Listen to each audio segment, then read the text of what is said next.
Hey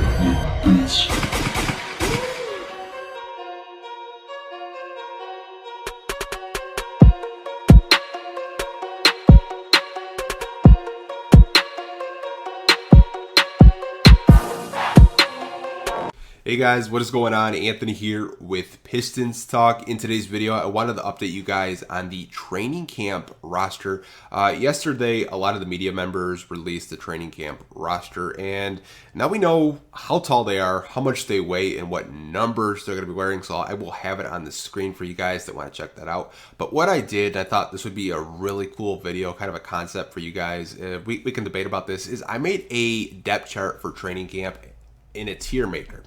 So this is my depth chart for your Detroit Pistons. Now, like I said, you guys probably won't agree with me, and that's completely okay. I don't expect you guys to agree with me 100% of the time. I'm sure you guys have some takes that I wouldn't agree with. But this is the depth chart, point guard through center. We're going to start with the point guards first. Now, I have Derrick Rose starting. Now, could I see Killian Hayes starting? Absolutely. There's been talks about Killian Hayes potentially starting on this roster, and I wouldn't be surprised if Killian Hayes did start. But out of respect, I had to put the MVP Derrick Rose as the starting point guard.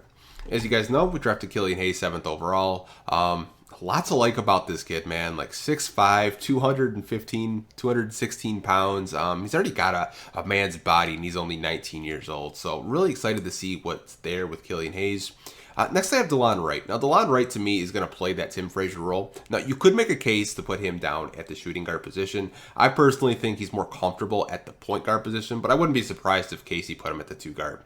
The last guy at the point guard position is Saben Lee. As you guys know, we drafted him in the 2nd round, 38th overall. Now, to me, he's going to be a G League guy at the end of the day. He's got a 2-way contract, so he can't spend too much time with the Detroit Pistons. So don't expect him to make the roster. Now we're going to go down to the shooting guard position. Now, this position to me is probably our weakest position. It's funny because before Troy Weaver got here, that was actually one of our strongest positions. That was a position where we had too many of. I mean, we had Luke Kennard, we had Bruce Brown, we had Kyrie Thomas, Svi Mykhailiuk, Langston Galloway. If you would have told me that Svi Mykhailiuk was going to be the sole survivor on this roster, I probably would have laughed at you. But, you know, here we are now. I have Svi starting. I think this organization has really developed him a lot, and they're really high on him as a player, and so am I. I would not be surprised if he starts day one.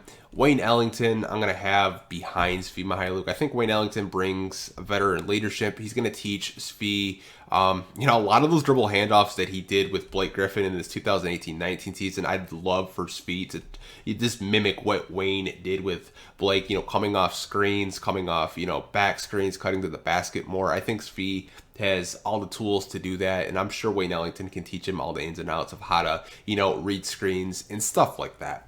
Ronnie Magruder, now, I would not get too attached to Ronnie Magruder. I have heard that the Pistons may be looking to trade or waive him, so don't be surprised if you see him on the move.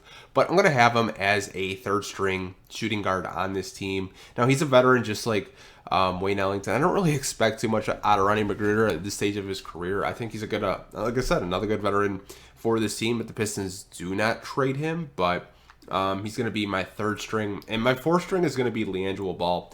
Now, this is a guy that's probably the most talked about Piston over the past 48 hours. And, it's just because of his last name. He's a Ball. And, I'm really happy for him. I don't know if the Pistons are even going to give him a look. I don't really understand why we signed him. But, hey, I'm happy for him at the end of the day. If he does get a fair opportunity and a fair look, maybe he has a shot to make the team. I'm not going to sit up here and say that he's going to be the starting shooting guard because he's not going to. But, maybe he could impress the coaching staff in the front office where, they get rid of Ronnie Magruder and give him a roster spot. You really never know what's going to happen in the NBA. It's so crazy, and especially with Troy Weaver. He's so unpredictable.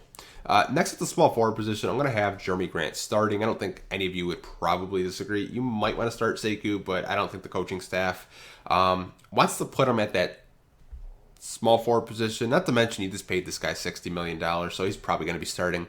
At the backup small forward position, I have Josh Jackson. The reason I have Josh Jackson is I believe that he's going to be the Christian Wood of this year. I think he's got so much potential, so much upside. I think this is going to be a breakout season for him. And I think a lot of fans are going to jump on that Josh Jackson bandwagon. Third stringer, I have Davidas Servitas. Now, this is the guy to me that's probably going to get the most opportunities in training camp. The Pistons drafted him second overall, and you guys know the story why we drafted him. You know, Arn Tellem is in the Detroit Pistons front office. Servitas is represented by Michael Tellem. So put the two together, father, son. It's the main reason why we drafted Servitas. So I do see him getting a lot of opportunities. The Pistons probably want to see where he's at in this stage of development. Because the last time we saw him in the Summer League, he looked really raw as a prospect. But that was just only one game. Next, we have Louis King. As you guys know, I made a video yesterday talking about how he's going to be the second two-way for the Detroit Pistons for his second year in a row. I expect to see him a little bit, but don't expect him to make the roster. Much like Saben Lee, he can't spend too much time with the Pistons because his two-way does expire. That's kind of way they work. They can only spend X amount of days with the team, and then the two-way expires. Now, Anthony Lamb, much like LiAngelo Ball, they're both on 10-day exhibit contracts, basically training camp contracts, so I don't really know what to expect out of him. Probably in the G League with Saben Lee and Louis King, but, this kid can score at all three levels. I think, if he wants a shot at making an NBA roster, he's going to have to commit more on the defensive end and, don't take plays off, because I think that's what's probably holding him back of making an NBA roster. He's got to, buy in more on the defensive end of the floor. The power forward position, I don't think any of you guys are going to disagree with Blake Griffin. I think he's going to be the starting power forward day one. When Blake's healthy, this team is a whole lot better, and I don't think any of you guys would disagree with that. Now, the backup power forward position, I have Sekou Doumbouya, and the reason why I have Sekou as a backup power forward is there's going to be such a logjam at small forward this year. I mean, you're going to have Josh Jackson. You could arguably put Saddiq Bey up there behind Josh Jackson. So where does that leave Sekou? I think Sekou is going to have more opportunities at the backup power position, and I think that's more of his natural position too. You guys may think he's a small forward. I see him more as a power forward in today's game. Next, we have Saddiq Bey. Now, to me, I think he's more of a power forward in today's game. It's not to say he can't play small forward. I could see him playing some small forward and even some shooting guard in certain situations. But I think power forward is more of his natural position. Now, you got to remember, a lot of these guys aren't going to be on the team, so this depth chart isn't going to be as big, and he's probably going to get more opportunities, as he plays in games and as he impresses, coaches and, just the front office as a whole. They might want to put, Saddiq Bey above Josh Jackson, or they might want to put Saddiq Bey above Sekou Doumbouya. We really don't know. A lot of guys have said this is the most NBA-ready prospect that they've been around. Blake Griffin really raved about this kid, of how he's hungry and he always wants to get better, and that's all he talks about is basketball. So that's good to hear from a 19th overall pick.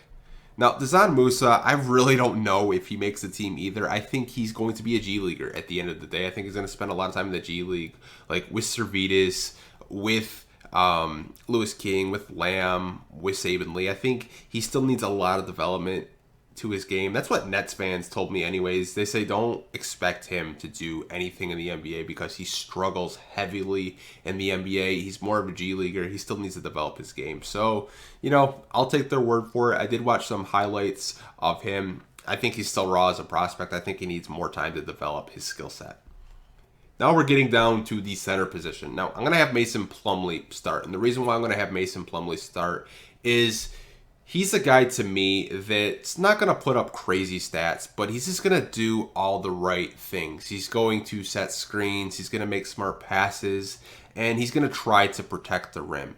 He's not going to, get like those 20-20 games like Andre Drummond was getting, but, he's going to just, fill his role and, do his job at the end of the day. And I think he's going to be really beneficial for a guy like Killian Hayes for his development. You look at some of the point guards that he's played with. He's played with Damian Lillard. He's played with Jamal Murray. So Mason Plumlee has played with high-level point guards in the NBA. And I think that's what a lot of people miss with this signing. Like, why are we giving him so much money for a 3-year period? Like, you guys have to remember, this is a rebuild. And we're going to be passing the keys to Killian Hayes probably next season because Derrick Rose is going to be out of here. You give a guy like Mason Plumlee to Killian Hayes to work with out of pick and rolls, I think it's going to be really great for his development. But that's just my 2 cents on the Plumlee signing. I know I kind of went off topic there, but there's that. I think as the backup center, I think you're going to see Ja. And it's not to say that Isaiah Stewart isn't ready. I think he is. I think Ja just brings more of a post dynamic. I think he's more polished as a post player right now than Isaiah Stewart. I think that's his bread and butter. You know, scoring off the bench would be really great for Ja.